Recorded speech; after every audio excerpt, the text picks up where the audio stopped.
I'm just doing another video on just the upcoming stuff going on in the boxing world.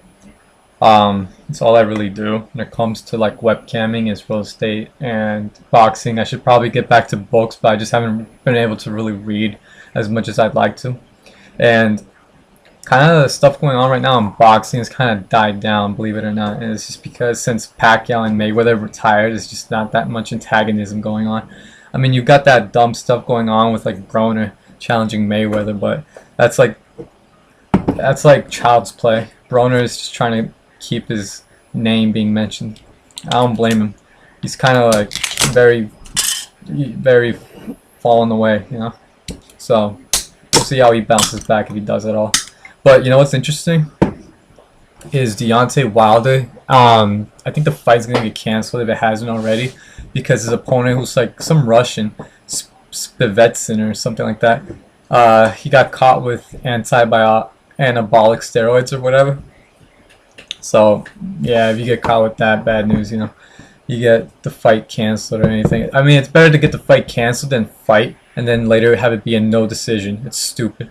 So I'd rather get canceled. They're probably gonna. If I were Deontay, I'd get some bum out there to fight me, because his name still sells tickets.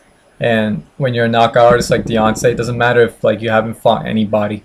He's fought Stavern, and I think Stavern was his biggest fight. Believe it or not, like Stavern's the biggest name he's fought, and this dude's already a millionaire. Deontay Wilder, legit millionaire, drives Lamborghinis and shit. I mean, you've got Maidana, who before fighting Mayweather, his best car was a Mustang, and those are worth at tops 50 grand. Amir Khan, before Mayweather, no, before Canelo, his best car was a Corvette. I mean, these guys, they've had so much more experience than Deontay, but the thing about Deontay is that he sells tickets. People pay to see heavyweight champs fight because more than likely there's going to be a knockout. But what I like about Deontay Wilder is he is down to fight anybody. Just give him the opportunity, and if the money is right, which that's what it's all about, is the money right more than anything.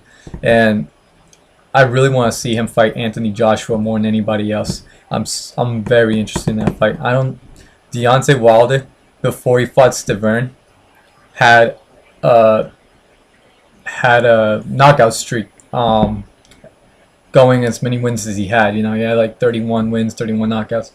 Right now, Joshua has, I think, like 17 wins, 17 straight knockouts, and that just goes to show that the guy has power. And his biggest name is Charles Martin, who won the belt by accident. But I gotta give it to Anthony Joshua. He won the Olympic gold in England, and he's from England. So there was a little bit of I saw the fight against him and Roberto Camarel. Roberto Camarel, he won the gold medal in the Olympics back in 2008, and he fought again in the 2012 Olympics. But the thing is, he ran into Roberto Camarel in the finals, and it was a draw, but they went to, I think, I don't know how the Olympics exactly work on this, because you know, in amateur boxing there's no draws unless you're in the Olympics.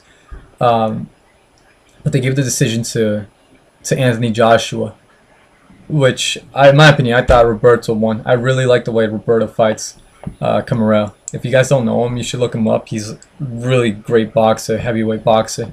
He has tremendous power. He knocked out Cubans and gave Anthony Joshua a run for his money. So honestly, I think Camarel, if he were to turn pro, he'd be better than Anthony Joshua is. But last I heard, he was a cop in Italy. So it's funny how like stuff works out for you, right? Yeah. And Deontay is one of those guys that came from football because he's big. You know, if you're big and you're strong, then you don't really need to focus on your technique as much, because like Deontay, the power is there. So get your guy out in less than 5 rounds, you're all set. The thing is, though, when you run into Anthony Joshua, not only power there, you got technique, because he's a gold medalist. And from what I've seen Joshua fighting at as a pro, the guy has technique and stuff, but he's no Lennox Lewis. Does that make sense?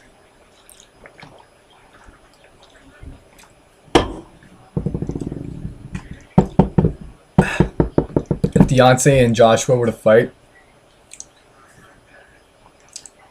I'd have to give it to Joshua. I just don't know how good Joshua's chin is, though. Neither do I know how good Wilder's chin is, really, but you got the biggest names out there are Vladimir Klitschko, Tyson Fury, Deontay Wilder, Anthony Joshua. I mean, oh, and you got the Cuban guy, Ortiz or something, Luis Ortiz, King Kong. He's a pretty good heavyweight, but I don't think he's up there yet. If he will get there, because I think he's kind of old. You know how like the Cuban defects leave the country when they're like already in their 30s, so time is very limited. I mean, if you look at Guillermo Riga now, I think he's close to like 40 now. But the professional world hasn't given him that much wear and tear, which is why he's still kind of like beating the shit out of everybody. Guillermo Riga now, last fight he's had, I honestly think was the Asian guy who knocked him down. But he proceeded to like disfigure the Asian guy's face. I don't even know what the Asian guy's name is really. I just really wanted to see Guillermo fight Lomachenko. It was so disappointing for me to find out that that fight was going to get made and Lomachenko was going to fight Nicholas Walters instead. Nicholas Walters is a great fighter because he managed to knock out Nonito Donaire. No one's done that. Nonito Donaire, the Filipino Flash, the guy that like knocked everybody in his division out until he ran into Guillermo Rigondeaux. And that's something I got a hand to Guillermo Rigondeaux. He put Nonito Donaire in his place, and I kind of have to like rebuke Nonito because he came into the fight way too overconfident. Way too overconfident. He thought because Guillermo Rigondeaux only had like 12 fights under his belt, he was nowhere near as talented as he should be to fight Nonito Donaire. So you're kind of like setting yourself up for failure. I mean, you're going into the fight with not like a focused mindset. You're kind of saying to yourself, I should get him out there in like 5 rounds or less. No, Rigondeaux, dude, he's one of the best Cuban fighters of all time. The best Cuban fighters of all time are Mario Kindelin, who beat Amir Khan in the Olympics for gold. You got Guillermo Rigondeaux, and you got the Cuban guy who won the Olympics like 5 times, I think, or 4 or 3, who never got to fight Muhammad Ali. So those are 3 of the best Cuban fighters, for sure. So them Cubans are tough people, dude. I mean, especially in the amateurs, they breed them from little to start fighting in amateur boxing, which is kind of sad, you know, because you don't have a choice to do it. And it's even more sad the fact that they don't even get to go pro, so they never get to make the money they deserve. It's I don't know, it's a tragedy for these kids unless they get to defect and then start fighting for real money here in the United States. I mean, look at Erislandy Lara. Lara just beat Vane's Matir Soyan, or whatever his name is, the Nightmare. And the funny thing is, I'm doing that Showtime Streak crap where like you decide who the winner of each fight is going to be in Showtime. So I had the Charlo brothers, fighting Austin Trout and some other guy, John Jackson, Julia Jackson's son. So you had one Charlo brother fight John Jackson, Julian Jackson's son, and you had the other Charlo brother fight Austin Trout. And at the end, it was Erislandy Lara versus Vane's Martyrsorian in the finals, in the main event. I mean, so I was like, oh, right, because on one column it was Charlo brothers and Lara, and in the other column it was Julian Jackson's son, John Jackson, Austin Trout, and Vane's, and I had to like each row say who's gonna win. So I had 3 fights to determine who the winner would be. So I was like, oh god, because I honestly have never seen the Charlo brothers fight, but I've heard so much about them, and they had the stats up. So like they had number of wins, losses, draws, and weight, and yeah. So like I said, I've never seen the Charlo brothers fight, but I see that they're undefeated, And as far as John Jackson, I've never seen him fight, but I noticed that he has 2 losses under his belt, but he's had more fights. And I think he even had more knockouts than the other guy. So on that fight, Charlo versus John Jackson, I was like, oh god, oh god, oh god. But in my head, I'm thinking, go with the undefeated guy, because being undefeated makes a huge difference. You have no idea. You're like going into the fight ready to give it all, to keep your undefeated streak. So the X factor that did it for me was him being undefeated, having the 0 under his belt. So I went with the Charlo over John Jackson on that one. And then the second fight for me to choose who the winner would be was Charlo versus Austin Trout. Again, I haven't seen this Charlo brother fight ever at all. I've heard about him, but I've seen Austin Trout fight. I've seen him fight 2 times.